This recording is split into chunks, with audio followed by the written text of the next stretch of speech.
Welcome to the Benzo Free Podcast, your home for an honest, straightforward, and personal discussion about anti-anxiety drugs, their effects, and how to deal with dependence and withdrawal.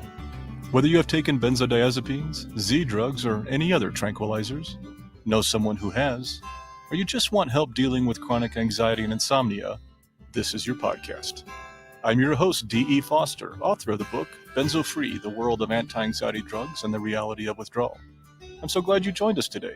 Please stick around and let me bend your ear for a few minutes. It just might feel a little better on the other side.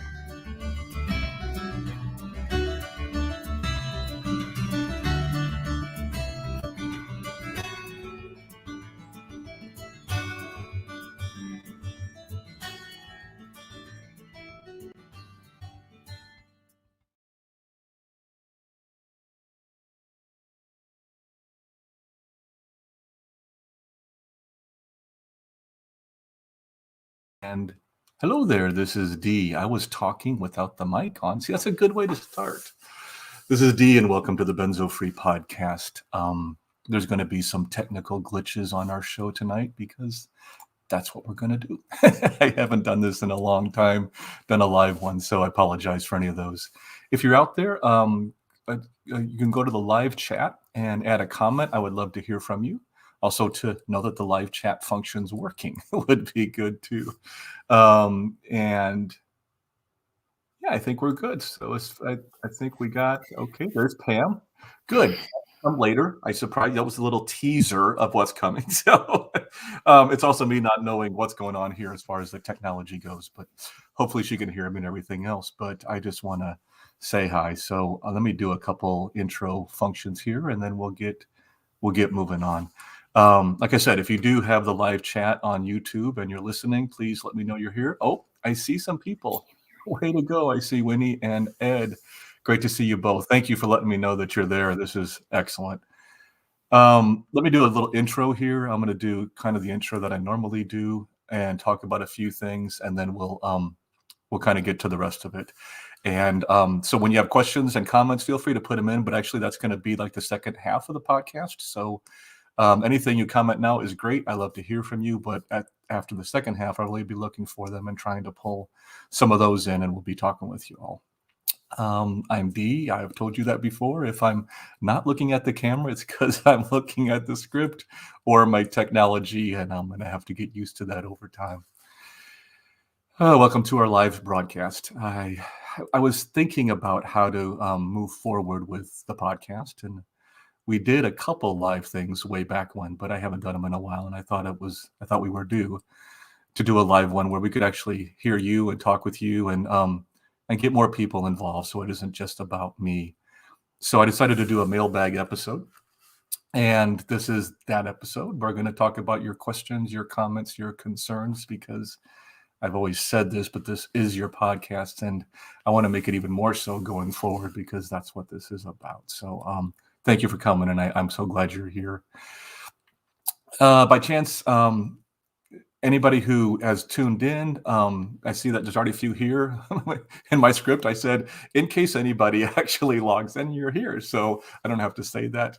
But I welcome anybody, everybody that's here. I'm so glad that you're tuning in. And this will also be available as a recording on Friday. So both tonight and tomorrow night's broadcast will be available in a recorded format. I'll release those Friday to our podcast channels for those who couldn't listen live. So that might be a good way to make this work. So, personal note, let me catch up on a couple things. For those of you on my email newsletter for easing anxiety, you know that my oh, hang on one second. Is everybody hearing me? So let me know if you can hear me or not. Just want to make sure that my audio is coming through before I just assume it is. So either put in the live chat or maybe Pam will let me know. Okay, Pam hears me, so we're good. Okay, I think she had texted me earlier when I had it muted, and I just now looked down to it, so good. But, oh, thanks, Winnie. So Winnie also piped in and let me know. That's good. Anyway, some of you got the email that my mom had passed away. Dealing with my parents has been an ongoing dialogue here on the podcast because it's been a part of my life, and I share my life, and that's that's how it goes. So on November 10th, my mom passed away. Thankfully, she's no longer suffering, and she's in a better place. And that's the main thing. We had a memorial here in Kansas City on November 29th. It went really well. And anyway, it's time to move on and kind of process things, and I've been doing that lately. The one good thing about benzo withdrawal is it taught me to cry again, and so I had that more available to tap into. Um, anyway, so I am in apartment now here in Kansas City. Just wanted to update you all. Many of you know about my multiple trips. I've taken 13 trips so far to Kansas City this year alone to take care of my parents. And this is our most recent one. So we finally decided we couldn't continue to pay hotels. And we decided to find a small apartment, which we did. So I am here in that apartment right now. Speaking to you, I have a blanket behind me. Literally, there's a man behind, there's the curtain here. So behind me, I just hung a blanket there. So hopefully it looks halfway decent. But if there is sound problems or the audio isn't great or anything like that, I just want you to know that that's because I'm working off of a different mic, a different camera, a different setup here in the apartment.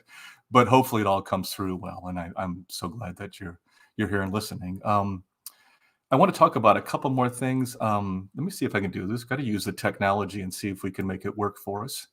So let me bring up the website really quick. I promise I won't spend much time here, but I just want to show you a couple new things that are going on. So let's see if we can do this.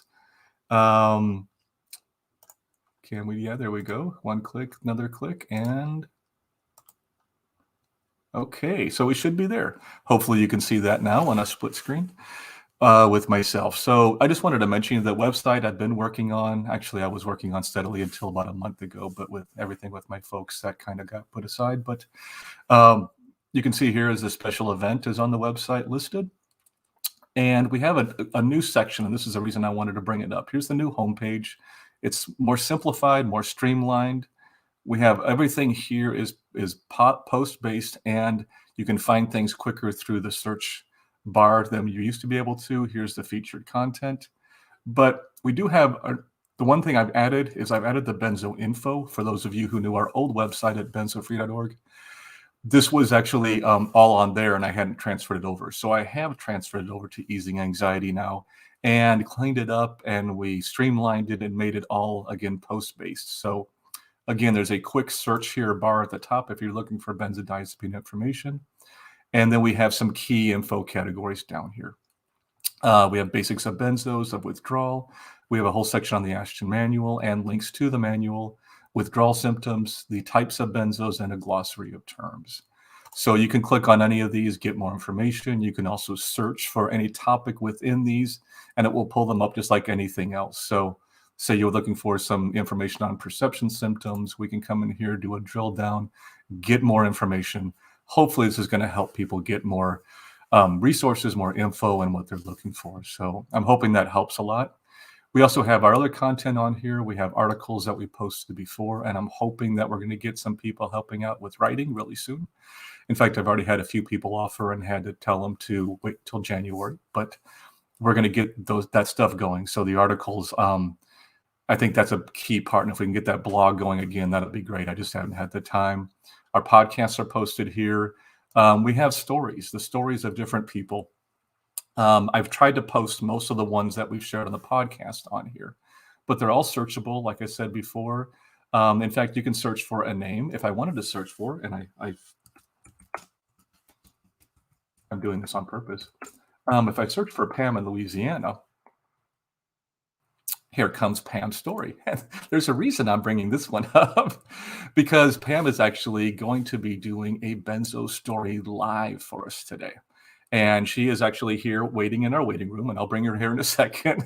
She's over there kind of, in the corner there, all faded out on my screen, but I know she's there, and we'll bring her in shortly. But here's her story that she reported, and several updates she sent us to. We had an update in August, update in September, and of course today we're going to get another update for 2021.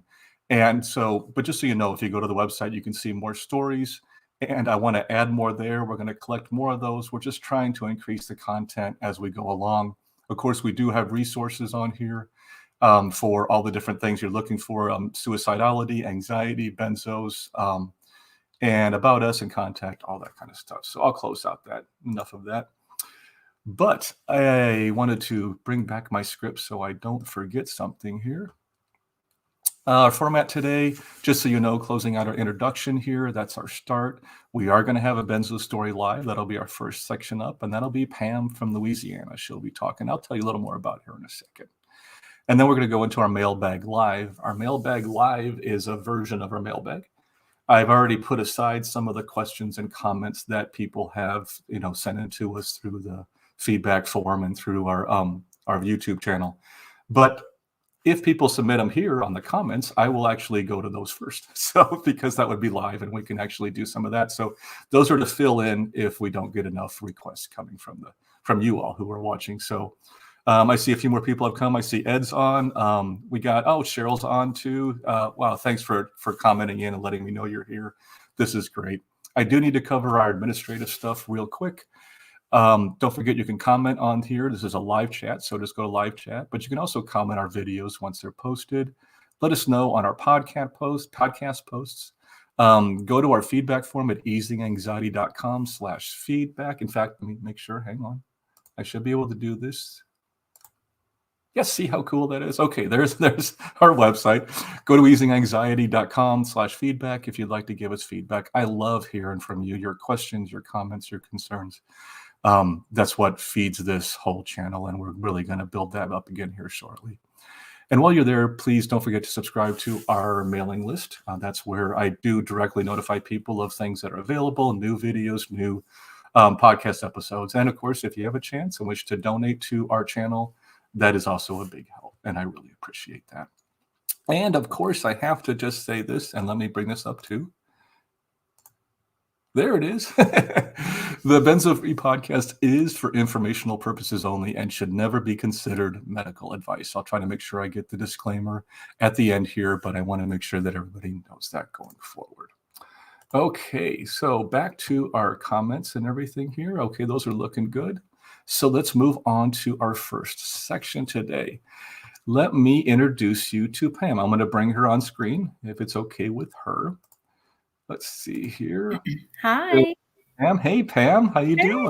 Good. Thank you for having me. Oh, thank you for being here. Let me introduce you real quick here. Pam has become a true friend of mine. Pam first wrote into our podcast over a year ago when we've been corresponding for a long time. She and her husband, Lee, have been huge supporters of the podcast. They become close friends, and we've often shared our Benzo journey along the way. And it's been amazing. It's been such a wonderful friendship that's developed. And when I thought that I'd like to do some live Benzo stories on here, a few people came to mind, and Pam was one of those top ones that I thought. And so I actually gave her little forewarning. I texted her this morning and said, "Hey, Pam, you want to be on the podcast?" And she gladly said yes. And I am so grateful to her for that. So hi, Pam. Hi. It's so good to see you. It's good to see you too. I was wondering if you could start out a little bit by telling your story, in a few minutes, just kind of tell your general Benzo story, what you took, when you took it, and where you are today. I think that'd be great for everybody to hear. Sure. In 2008, I began having insomnia, something that a lot of us suffer with. And I went to my general practitioner, and he said, "Well, I really am not comfortable prescribing you any kind of a sleep aid, but I'm going to send you to a psychiatrist to see if he can't help you. Maybe you can work through something that's causing you to have insomnia." So I went to the psychiatrist that he recommended. And after the very first visit, this psychiatrist prescribed me 1.5 milligrams of Ativan to be taken at night for insomnia. This was in 2008. I took it for 2008, 9, 10, 11, 12, 13, 14, 15, 16, 17, 18. I took it for over 11 years, not knowing anything about it. And I wish I had done my research. I did not. Unfortunately, towards the end, I never increased my dosage. It was always 1.5. It was never anything more. Every 3 months I would go, he'd write it out. He'd say, "How are you doing?" I'd say, "I'm doing fine." "Are you sleeping okay?" I said, "Yeah, I'm sleeping good." Probably about the last 3 years of taking it, which would have been going on 3 years ago, as I'm almost 3 years benzo free, I would notice that I'd be waking up, my legs would be jerking. I wasn't really quite sure what was going on. I just didn't feel quite right. And I never dreamed that I was in probably withdrawal. My body was needing more, and I didn't know what that was until now. Um, in saying all that, my husband and I moved to a different city, and I got a new general practitioner. And I went in for a routine visit, and she asked me why I was taking Ativan, how long I'd been taking it. And I told her, and she just sort of sat back in her chair and she said, we really need to get you off of that. And she said, some recent research has shown that this could cause some cognitive issues, some maybe early onset dementia. Well, when she said that, I said, okay, I don't need to take it anymore. I'm not going to take it anymore. And she said, well, it's not going to be quite that easy, Pam. She said, we're going to have to do a slow withdrawal. And I said, I just didn't understand what a slow withdrawal meant. I had no idea. So the next week I started the withdrawal. I was taking like 1.5, and I just started backing down off of it. And it was brutal. It was tough. I thought I had had insomnia before, but it was unlike anything I had ever experienced. I literally thought I was dying. Heart palpitations, sweating, couldn't breathe, tingling, hyperventilating, just everything, everything that I thought was terrible. I went back to the doctor and said, I don't know what's happening to me. And she said, you're in withdrawal. And she said, this will pass. She said, we just have to be patient. She said, just keep tapering. And so we did a slow taper, not as slow as the Ashton manual suggests, which looking back, probably should have gone that route. But she was doing the best she could with the information off of this. And I'm happy to say that I'm 31 months benzo free. I still have quite a few symptoms. I still have anxiety, but I've learned to cope. I'm in therapy. I have a wonderful support system in my husband. And I will tell you that in the first 2 months was when I found benzo free. I just Googled benzodiazepines and found D. Foster in his book. And without his podcasts, I would have never known really how to get through it. Nobody's really heard of this, protracted withdrawal. They do now. My doctor does now. I've given her all the information that I could. And I'm just very blessed to know Dee and to be part of this community and the support that it gives us. The support system is awesome, and I'm so grateful. So that's kind of my story today. I still do, wake up. I still do have palpitations. I still do have most of the protracted withdrawal symptoms 31 months out. But I'm better. I'm so much better than I was this time last year and this time the year prior. And I'm grateful. I'm so grateful. That's so good to hear. Thank you, Pam. You're welcome. I thought I might leave Pam on here, and maybe I actually have her provide some of the input as we go through some of the mailbag later on. But sure. I also wanted to follow up with you. I mean, I think you and I have had several conversations, and we've talked Mhm. about what we learned and what we pass on to other people. Yeah. And what would you say? Say you had like the three key, one-liners that you would tell somebody who is saying, I just learned about this. I'm dependent. I'm frightened. I don't know where to turn. What would you say to them? I'm kind of curious because I mean, I always have my canned ones that I provide and try to listen to people, but I want to know what other people with lived experience would say. I guess where I am today, if I know if someone says, "Oh, I've started or I've been taking a benzodiazepine," I sort of now just draw back and want to tell them my story and explain to them if I knew today what I knew 11 years ago, I would have never, ever taken that pill.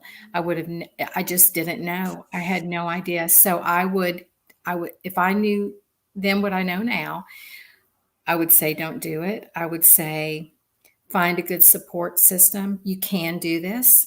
If I can do it, anybody can do it. Yeah. It's tough, but we're tougher. Mhm. And, it's not worth it. For the little bit of time that you might feel good, long term, it's not worth it. Yeah. It's just not worth it. Did you talked about the people that were your support system, Yeah. um, and just struggling. I know so many people reach out to me and ask, they're looking for that doctor, that physician, that Mhm. psychiatrist that can help Mhm. them.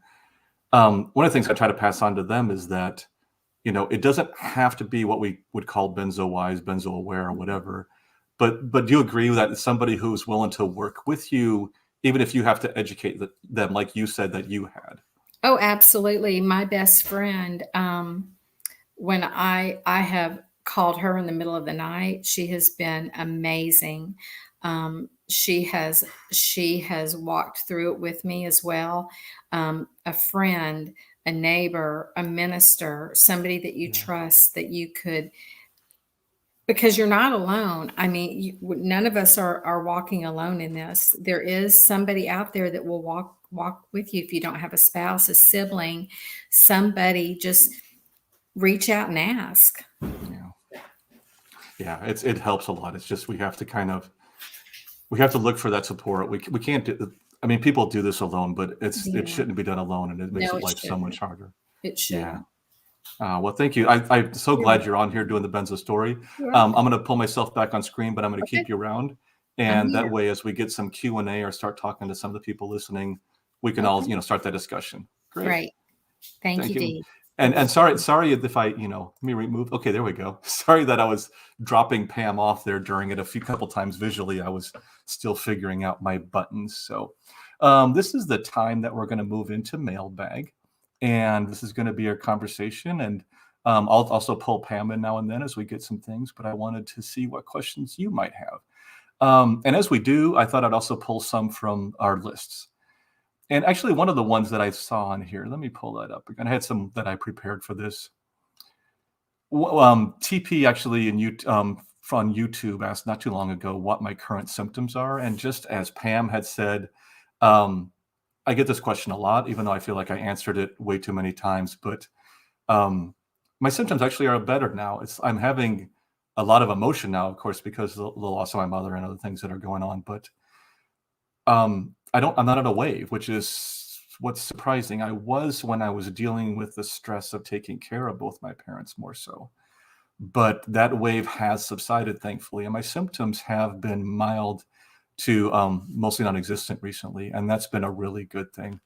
So, if for that update, I too share that, and just so you know, it's kind of difficult as to how much I share because I know that when I say I'm back in a wave, people have looked at me like, okay, this is where I'm going to be 7 years out, and I think we all know, and that's not the case. Everybody is unique. Everybody is completely different, and we all are going to be at different stages. I was on a drug that has a higher incident of protracted withdrawal, which is clonazepam.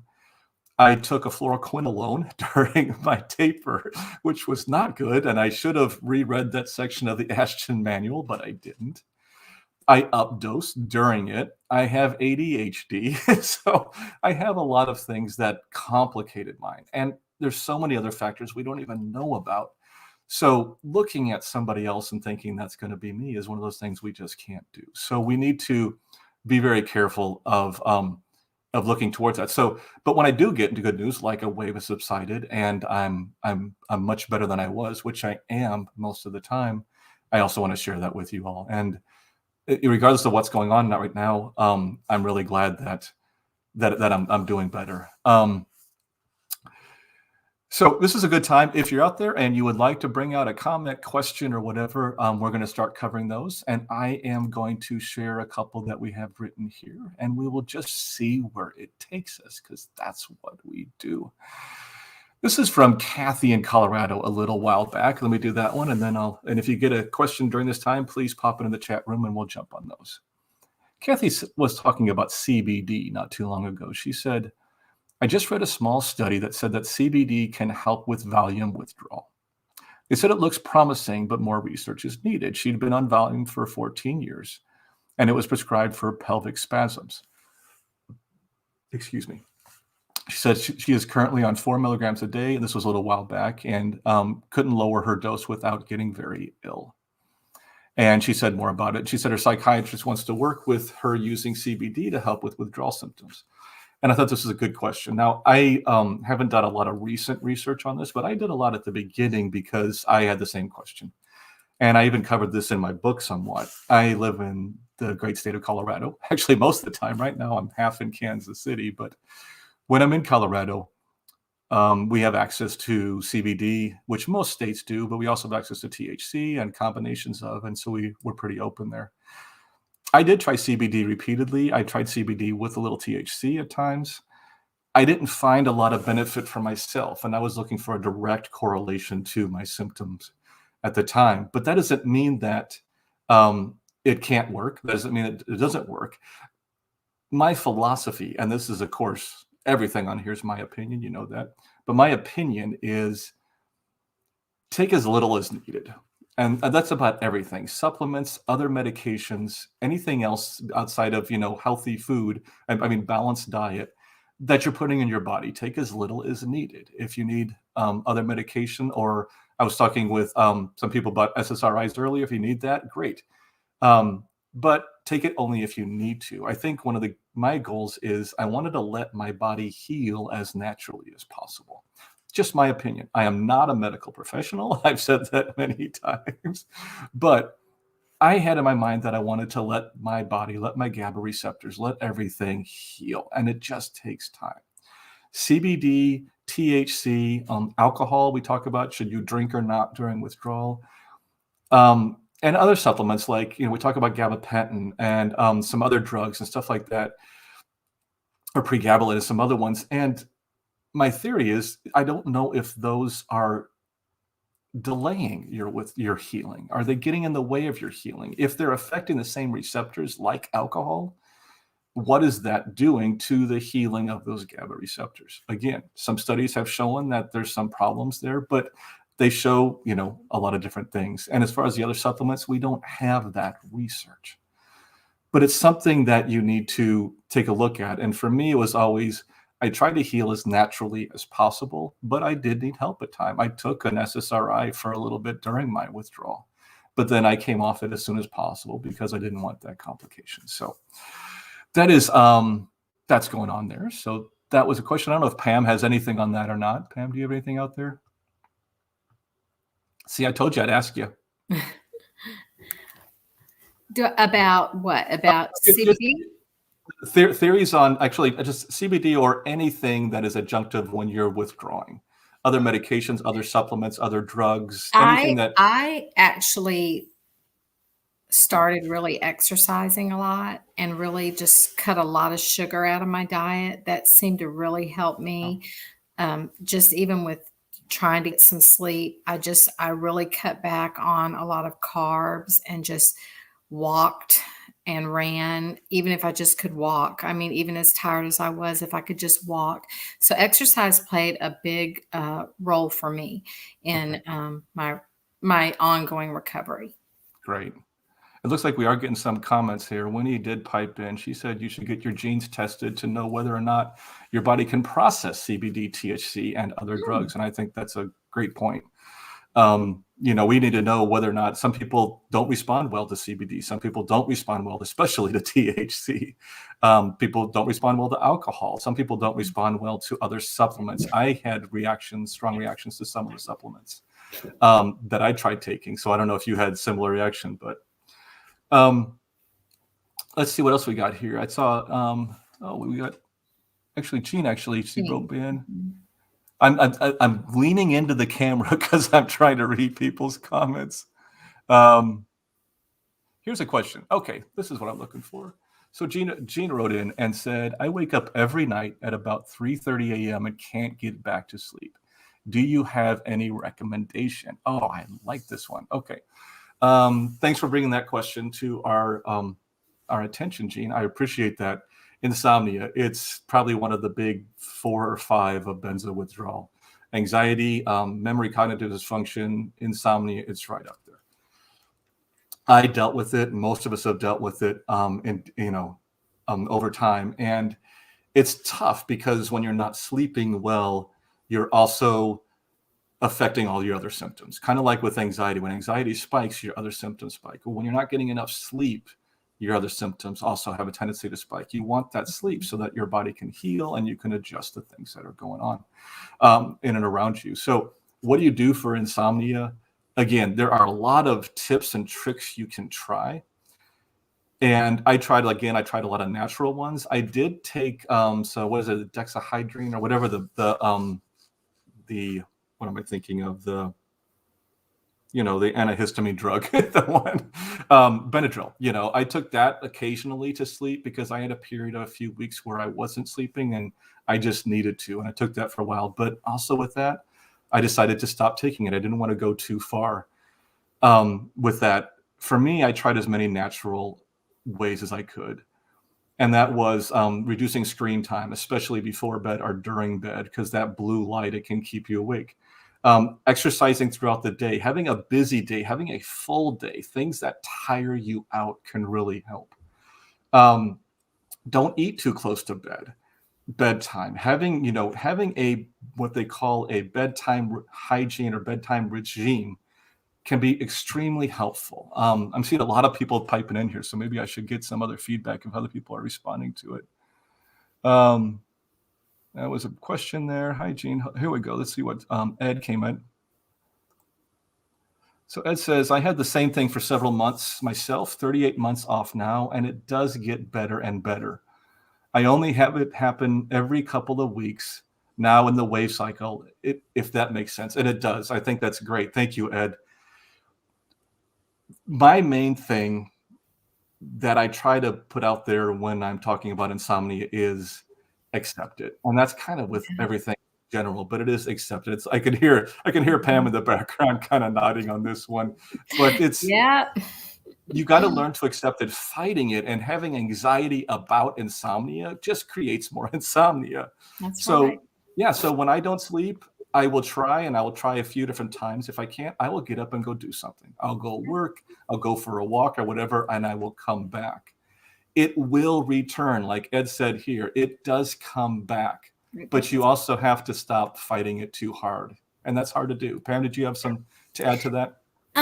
I just wanted to say that in the very beginning, when it was really, really bad for me, I did take a little melatonin and it did work. But what my doctor suggested for me was just a little over-the-counter ZQuil. I guess it's like an antihistamine, but that did give me some relief for a few weeks. And like you, I didn't really want to become dependent on anything else. Yeah. So I just started backing up off of that once I knew that I was getting some sleep. But, the insomnia does come in waves for me. And I was in one of those waves recently, and I would get up similar to Gene. I think was he the one that gets up at 3:30 in the morning, I think, or I think it was. So, and that's the weirdest time. Usually it's between like 3:30 and Yeah. 4. It's like the bewitching hour or something. Anyway, I would not try to fight it anymore. I would just get up and find something to do, read, pray, Yeah. whatever could bring me some relief. Yeah, I think that's great. Cheryl piped in too. She said, "My mind literally feels its sharpest after 10 p.m. I just don't understand. It's like my central nervous system is backwards and inside out." And I get that. Yeah, I mean, some of us, I do the same thing. I would do 2 or 3 a.m. and I Right. would wake up and I would be fully awake. There was just no, desire to get sleep. And after a while, you get used to the fact that 4 hours of sleep a night is good. Grateful. I was grateful for that. Thankfully, I'm back to about 7 now, most Yeah. nights, and it does come back. One of the things that Mhm. was it Ashton or somebody else told me one point, or it was an article I read. It said your body will eventually demand the sleep, and it does finally catch up, and it says finally, okay, you're going to sleep whether you like it or not. But it doesn't seem like that because it can last months when you're not getting sleep, and it can seem like you're not going to come back to it. So I don't know. It's a common problem. People without benzo withdrawal have this. So this isn't just us. It's just this is a very common symptom with benzo withdrawal and one that we all have to deal with.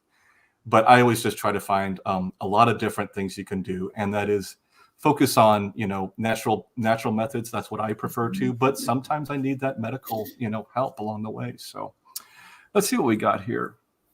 Winnie typed in. Let's see what Winnie says here. Winnie said, I take trazodone, and I'm worried about getting off that when I'm done. 3 to 4 is when the liver is proposing stuff and histamines are highest. I see. That's a good point. Thank you for that. Yeah, I mean, our body functions differently at different times, so we need to understand how that's working, affecting things. With trazodone and getting off that, I work with a lot of people who are polydrugging, and polydrugging is a term we're using for, of course, taking consistently more than one medication, especially psych med. And I mean, I am so grateful. I only had to deal with coming off one. That was my benzodiazepine, Klonopin. But for those people who are dealing with a cocktail, many of you watched the presentation we had at the annual meeting for the Benzodiazepine Action Work Group at the Colorado Consortium, and John State spoke there. And John and I work on a lot of different things together. And he is currently trying to figure out how to come off of about 4 different drugs, psych drugs. And it's such a difficult problem. And I just want those of you who know that are dealing with that I get it. And I wish I had a simple answer for that, but we just don't. It's one of those things where you need to try to find some medical professional that will work with you, figure out a plan, figure out which ones, if you're wanting to come off one or some of them or all of them, that's your choice, of course, but figure out a plan, realize it's going to take time, but you can do it. You can get there, and there is success around the corner. So, on that note, it looks like Smiles wrote in and said, my trazodone was the last drug to go. Took a long time though. So there's some more feedback on it. So all of them can take time. I mean, we focus primarily on benzos on this podcast because that's the purpose of the podcast. But SSRIs, SNRIs, psychotropics, all the classes can have their own problems and can be very difficult to come off of depending on your own physiology, depending on your genetics, depending on so many different factors. So it's not just benzos. We know there's other drugs out there that are causing the problem. So let's see what we got here. Here's what Cheryl wrote in. So, is weight gain normal coming off benzos? Weight change is pretty common. Ashton mentioned this too, and it can both be weight loss and weight gain. I lost weight during my benzo withdrawal. I was up and down, but mostly lost weight. Actually, since I've been in protracted and doing better, I'm unfortunately gaining weight. I think that's mostly due to just being able to eat food again and being able to eat food that I couldn't have eaten while I was in acute withdrawal. But it's also letting myself go. And I didn't do enough exercise. I wasn't eating right. I wasn't staying with the diet that got me through. And that's a real good point I want to just mention, because that's what I faced with. And that is, returning to normal life also means returning to some of the demons of normal life. And that can be overeating, and dropping some of those anxiety tools, some of those withdrawal tools that we worked on that got us here. So it can be really important to find a way to maintain those and not just give up. I am returning to many of those now. In fact, Pam and I were just talking earlier today about exercise, and I was sharing with her that I'm getting back out there and trying to exercise. This new apartment has a gym, and so I've already hit the elliptical. Pam was telling me this morning that you were getting back to an exercise regime. Is that correct? That's right. So, we live in the country and, well, rurally, little ways outside of the city. So I'm either walking, running, but I'm going to get a Peloton for Christmas. So I'm excited about that. But exercise for me has played a vital role in my recovery, mentally and physically.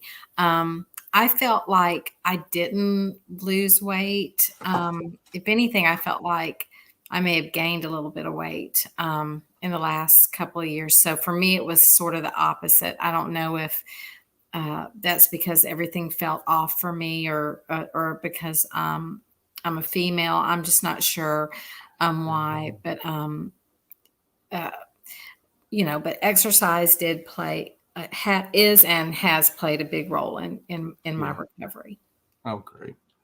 I saw Lookout Mountain actually asked me if I'd seen the question earlier. So let's go back to question earlier and see what Lookout Mountain had here from Billy. Also, if I want to call you Lookout Mountain, I can say Billy. Thank you. During your first year, D, did you start having full windows at first or partial windows? And did it ever feel like your brain was partially missing? No feelings, out of touch. Two excellent questions. Let me start with the last one. DPTR, depersonalization, derealization, very common for many people in benzo withdrawal. It wasn't a significant symptom for me. I had it briefly here or there, but it is significant for many people. So that is really common. I did have the suppressed emotions and suppressed feelings with when I was on the benzos, and those came rushing back when I came off them. So it all varies. Of course, it's very individual. It varies a lot for people. Some people lose some feelings and then come back again. Some people start to feel that rush of emotions coming in. So, but you mentioned about full windows at first. I think we all want to have this cut and dry kind of thing, like, oh, I'm in a wave, I'm in a window, I'm in a wave, I'm in a window. And I don't know if that's not the case with most other people, but I didn't see that clear divider as much as so many have claimed they have. So I don't know how realistic that is. For me, it was much more of a fuzzy line. I don't know that I ever have lost all my symptoms. I don't think I have yet. Again, I'm in protracted withdrawal 7 years out, but I also had a lot of complications, and that created part of this problem. But I don't know that I don't think I had a moment when I didn't have any symptoms. I've always had some. The cognitive dysfunction has been there a little bit, although been better off and on. I have facial paresthesia. I have spiders on the left side of my face. I don't know why the left side. It's just where they are. Those, when I think about them, are there most of the time. They don't bother me anymore because I just have accepted them. And they come and go, but they still come and go. So I think of the waves as an increase and the window as a decrease, but I never have that cut and dry. So my answer to your question is, I think it's always been partial for me. I think I've had heavier symptoms for a while and I've had lesser. But at the beginning, yeah, I just had wave, wave, wave. Mm-hmm. As time progressed, I started to get some windows. I hear a from Pam. Is that what you experienced too? Yes, it was. So in the beginning, I felt like it was not going to get better because, we're all, you don't know what's happening to you. You're overwhelmed. You're exhausted. You're thinking, what in the world is happening to me? And then you do get a window and you feel, I remember distinctly going outside one day. My husband's smiling at me. I remember distinctly going outside one day and this the sun looked brighter to me. Like everything looked brighter to me. It was like everything had sort of been dulled, and everything just seemed to start getting clear. So that was a window opening for me, and I knew from that point on, and that was let's see, March, April, May, maybe June, May, in middle May, June, and I'd come off in April. I knew that it was going to get better. I knew that something had definitely had been wrong with the medication had affected me, and I had you forget that everything's brighter until it's like you're waking up. And I guess that's where the tingling comes in. Like I remember my hands would tingle, and my doctor said, because it layers up in your body and you just start waking up, it takes a long time for it to get out of your system. And so yeah.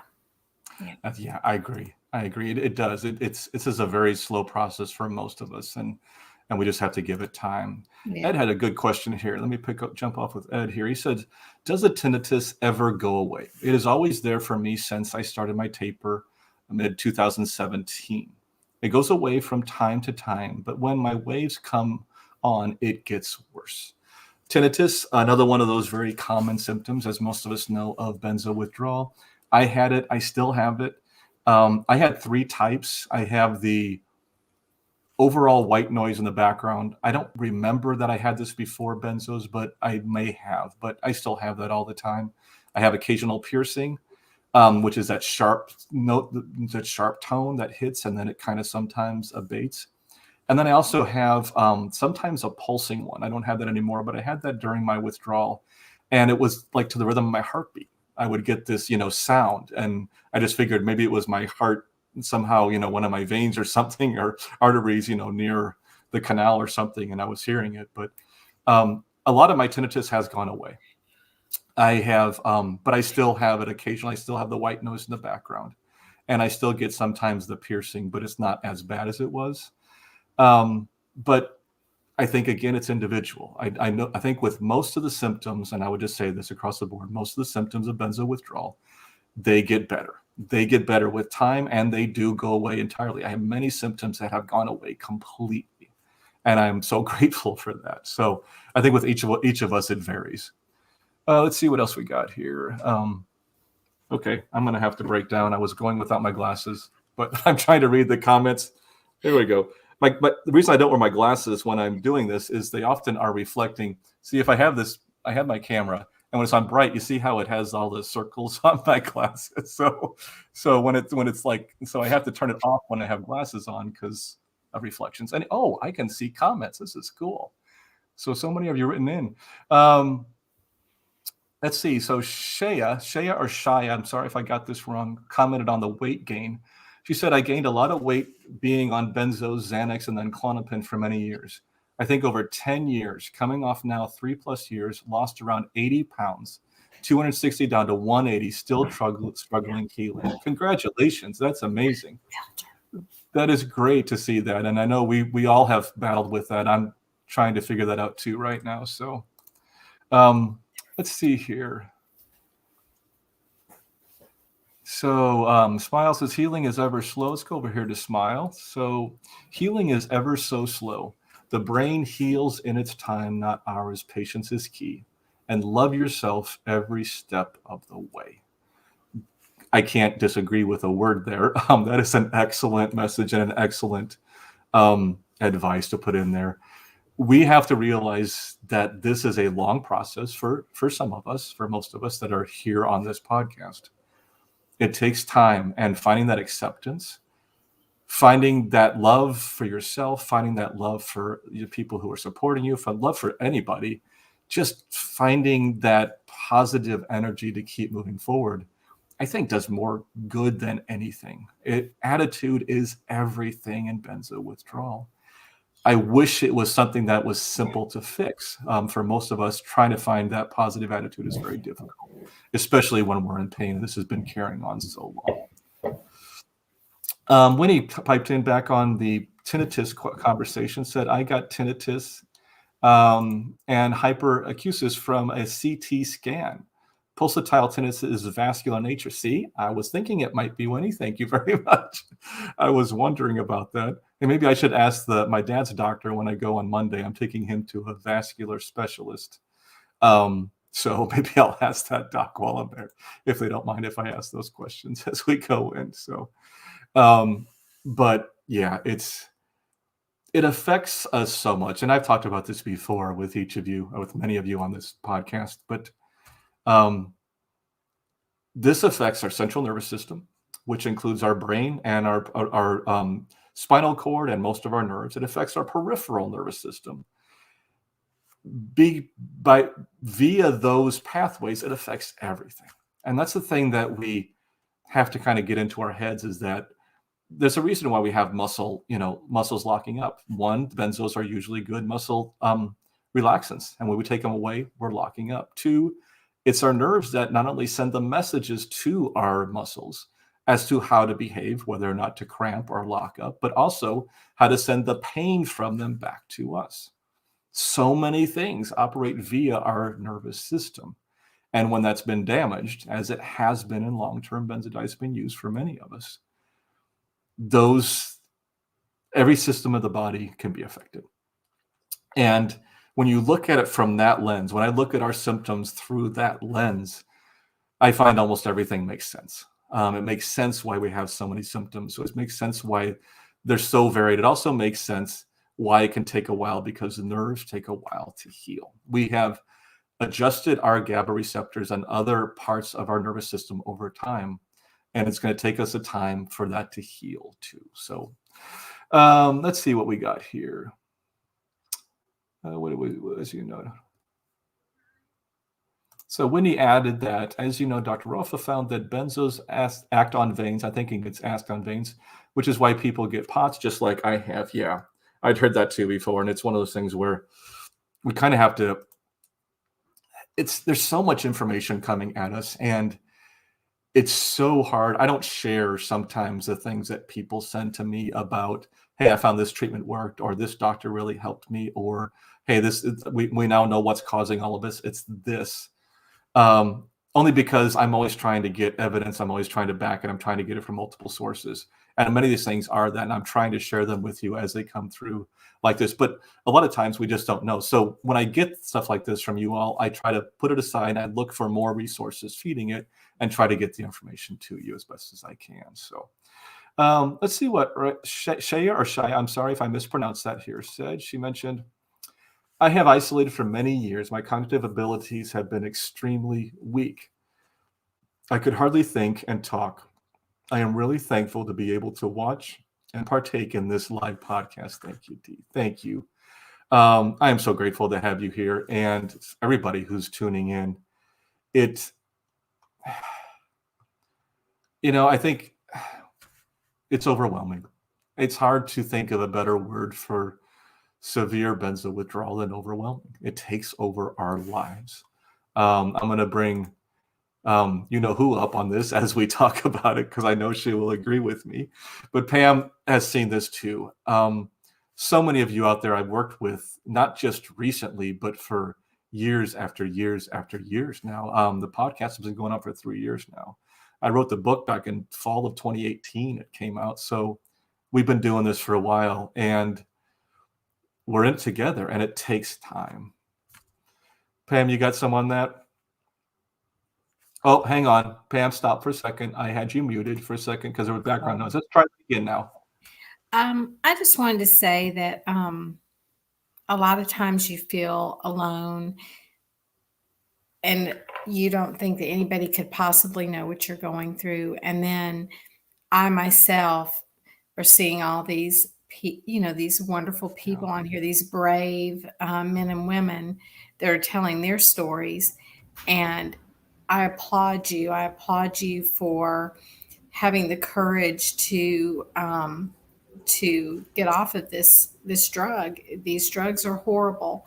And I just want to say on a personal note how grateful I am to Dee and his podcast. My husband and I know I don't want to sound dramatic, but I literally don't believe I would have been able to get through some of the darkest days without this podcast.